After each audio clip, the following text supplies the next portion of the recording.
Well, this is the question that I ask pretty much everyone first. Where did content creation come from? Where was the idea for you to go ahead and get that started?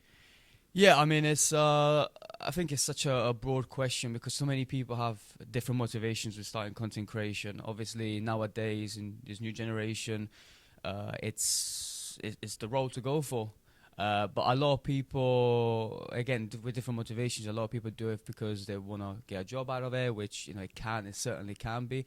For me personally, it's always been a passion. I mean, I've done YouTube for quite a long time. Again, it don't matter how small or how big it can get. I think is as long as you have the passion for it and you love it, that's what made me want to just carry on with content creation. Obviously, I found this niche that, again, I think it's like it worked, and it also shared my love, not just for my content creation, but also for my city that I'm really far away from. So, but yeah, there's so much that made me start content creation, and yeah, I mean, I've been on this journey, and I'm so glad it happened. Yeah, 100%. Are there any content creation people prior to you starting that really inspired you to kick on and do it? Yeah. There was a lot of people. I mean, to be fair, it's weird because I grew up literally half Italian, half British. Right. I mean, it's the typical kid that would watch KSI, the Sidemen, obviously them and the football videos, Chris MD, all these big YouTubers that inspired me. But then, realistically, there was one YouTuber that definitely got me into, oh my god, I really want to do stuff, because the first thing I've done was gameplays.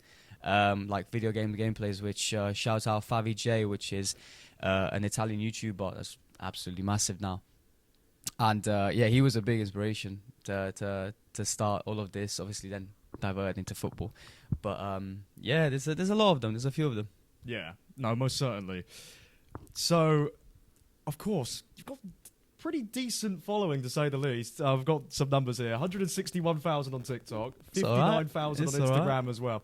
Was there ever a moment where all of a sudden you just skyrocketed, or has it always been sort of gradual progression? Because I find it interesting because some content creators, they just blow up overnight. They have one video and it just goes absolutely viral, but then others it's just steady progression and just through dedication. Yeah, no, absolutely. I mean, I would say I'm not a huge influencer or TikTok or anything. Obviously, the numbers I've come through, I guess, just a level of entertainment that I was able to provide people, and that makes me happy. I think that the numbers of followers just for me makes me happy. The fact that I'm making a change in terms of someone can watch a video and I put a smile on their face. That's the most important thing for me. But essentially, it's one of those things where, for me, it didn't blow up overnight. There was a few things, last year, definitely, for example, with my Instagram, I tried to grow on Instagram a lot, and last year around this time was the biggest time for me, because there was a few videos I've done, and they've done really well, and I saw people commenting, and people enjoyed it. So I was just like, let's just carry on and see where it goes. And yeah, it led me to this point. But absolutely, this is definitely not the end goal. We want to grow more and more and more. Oh, for sure, yeah. What would you say has kind of been your favourite content you created? Everything you've got on your channel, what type of content do you enjoy making the most? I do love making skits. I think it's fun to watch back, and it's I've even got messages oh, you should be in Hollywood, and I'm like, relax, relax. It's not that deep. No. I think it's so fun. I mean, I love the divide between the skits, because my biggest motivation right now is essentially being this Neapolitan guy, and Neapolitans, I say, in the mainstream media are not known to know well English, I'd say, because I love Italians and mainly Neapolitans down south.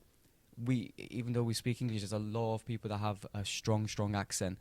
So when people see me when I speak English and I switch to Neapolitan, they're like, whoa, we've never seen anything like that. Which obviously there's a lot of Neapolitans out there that can speak like me, and probably better than me realistically. But I guess I'm one of the few ones on social media that people have enjoyed. So Yeah. Again, it's just like the mix of skits, football. I love football. So it's like when I can try and put that in, I'm uploading a video literally football based today. So it's just like just sharing my passions at the end of the day. So Yeah.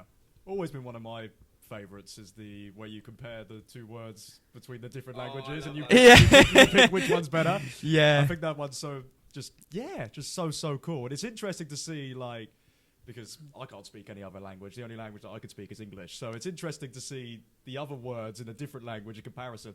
And there are some where I'm like, that's far better. It's so much better than the ones that we have. I think it's like it's one of those things which I wanted to shout out. I want to shout out my partner Katie. Like she in my videos, she's just brilliant. Like she was not onto that, man. She did not want to do videos with me. But I was like, you know what? Let's just try. I think it's like it's nice because at the end of the day we can have fun with it, but we can also just, I guess, educate people in a way where it's like, oh yeah, well, if people want to go to Italy, just look at my videos and go, oh yeah, how do you say butter? I don't know, just randomly. But it's cool. It's so fun, especially when we compare movie titles. It's the best, man. It really is. I've seen a couple of those ones. They're good. They're so fun. They're so fun to do. So at the start of the year, pretty much in February, I believe it was, you had your first knockout in an influencer boxing match. Is that correct? Oh God, yeah. Yeah? It's gonna get people talking. Yes, that is correct. And it was a successful night. Probably one of the best nights of my life. Really? Yeah, I mean, because it was just a new adventure. Obviously I've done an MMA charity event. I fought in a charity event for MMA because I'm really as much as I love football, I'm a big combat sports fan. And I was like, let's just try influencer boxing. I know it was a smaller organization than like Misfits, for example. Yeah. But I was like, let's try it. And then, I had my dancing partner. The outcome was what it was. Yeah, it seemed pretty good though. Knockout first round. Yeah, if I felt good. I felt the best I've ever felt, really, because again, I've never really trained with any coaches. I've had a group of mates that are mixed martial artists, so I've trained with them, and then eventually I started picking up skills. And then so it wasn't really like I was going to like a boxing gym training by a professional coach like a lot of guys do. So I was kind of just teaching myself, and then it ended up working in my favor, I guess. Yeah, more to come in 2026. I don't know. I mean, listen, like I've said, I was in an interview with Lloyd, the reporter, and he was asking me like, what's next for you, and are you gonna be stepping in? And then for personal reasons, I said I'm retired, but I will put it out there. It's like, for me, is if something is worth doing, like I'm gonna be honest, like I'm gonna put it out there. If Misfits ever came one day and said, we got a lightweight bout for you, do you want to do it? Yes, I will do it, 100%. I mean, who's gonna reject a fight contract with Misfits? Like, let's be real. But it was, for me, it was the adventure, was the experience. Yeah. At first. But it's like, I'm not a fighter, if that makes sense. Like, I love watching, I love shadow boxing, just randomly, like, I look like a lunatic. but it's like, it's like, again, it's more of like, I wouldn't be fighting like constantly, because that's not what drives me, if that makes sense. Yeah. No, I totally get it. You would not catch me in a ring at all, unless if it was for something like charity. It's a great experience, man. I think 100%, honestly, do you know what? It's like one of those things where even I used to say, it's long. I can't be able to get hit. And then when I used to get hit in training, I'm like, why am I doing this? But at the same time, it's a level of belief where after you step in a ring, you're like, whoa, I've done that. Yeah. And that was the first time. The first time I had my MMA bout, I was, honestly, I was so scared.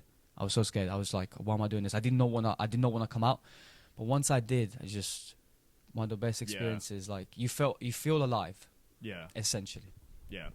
No, I think for me, if it was for the right cause and if it was for raising money and stuff, why on earth not? But like, I've never gotten into any sort of thing like that. Like again, I don't mind watching it. But yeah. What was the adrenaline rush like? That must have been insane. Like walking out, getting on there, and then doing what you did, and then what was the feeling like afterwards? Well, I mean, it's like being on a Blue Podcast Network podcast. It's no, honestly, it's beautiful. It really is, because you're there, you're listening to the walkout song. I mean, I had my favorite rapper. Obviously, I had his tune on, and then. I was waiting for the beat to drop. I had my friends right there, and I know they were recording. I know they were excited. I had my partner there. It was one of those things where I'm like, let's prove my own self wrong, because you're not there to prove anyone wrong. At the end of the day, you are doing it. Some other people can't do it. Yeah. Not necessarily that they're terrible people. They're not, of course, but at the same time, it's like, if you don't put yourself in those situations, you're never going to know what you're capable of. And I never thought I could even win a fight, let's just say, because I never really been in a fight, like I said before. But adrenaline was nuts, nuts. But then once I was in there, I got comfortable, and it was like training. Yeah. But because at the end of the day, it happens with everyone. Like I've had one of my mates just perform in music. Yeah. Recently, and I told him, I said, before you do it, you feel the crowd at the highest level. Like even a room of 50 people, it feels like there's 100,000 people in it. Like it's just how the brain works. Once you go in there and you're performing, everything goes dark. Yeah. Everything around you, it's just you, your opponent, or whatever you're doing, whether you're running, whether you're even playing football in a massive crowd. Yeah. It happens. Everything goes dark. So it's like, if for anyone that's watching and wants to try that, but believe me, like everything gets so comfortable so quickly. Yeah. So that's the beautiful part of it all. Yeah. No, definitely. You went to a place this year that I would love to go to, Thailand. Yeah. How was that? Yeah, beautiful. Thailand is a beautiful country, beautiful people. I think it's like coming back here, I was thinking, my God, people are dull. Yeah, like... Oh, my God. Like, I don't want to disrespect the people of London or anywhere else, of course. Like, people in Thailand are so spiritual. Like, I was vlogging about, and people were nice, people were curious, like, they weren't judgmental. And then it was just like... It was nice, because, again, not to... say like too much about what really goes on there. It's more like the culture itself, because it's not a country that doesn't get much revenue, and people don't live, I say, at the highest luxury that we do have here in London. They are so grateful. They're so grateful about anything. They're just so appreciative. So I think the people was probably one of my favorite parts about Thailand. But then the beautiful landscape was ridiculous, man. And I've had some crazy night outs there, man. It's crazy stuff. Would you say Thailand lives up to the hype? Because obviously a lot of people travel there and they say how great it is. Is it as good as you say? Yeah, it's beautiful. It's brilliant. Like, if you can go to Thailand, experience it once in your life, if you want to go again, just go again. Yeah. Like, it's wonderful. Yeah, like Matt said, my mates have gone there, and I don't think I've heard anyone say, I didn't enjoy my time in Thailand, or like going out and seeing people and stuff. So that's definitely on the bucket list, I think, for me. Unless you go to Pattaya, that's different. That's a bit different. No. Okay, listen, everyone's got their own fun. Do you know what I mean? Like, I'm a little bit more chilled out. I'm like, let's just go have fun. But there's some people just like the crazy life. Yeah. But no, Thailand is wonderful.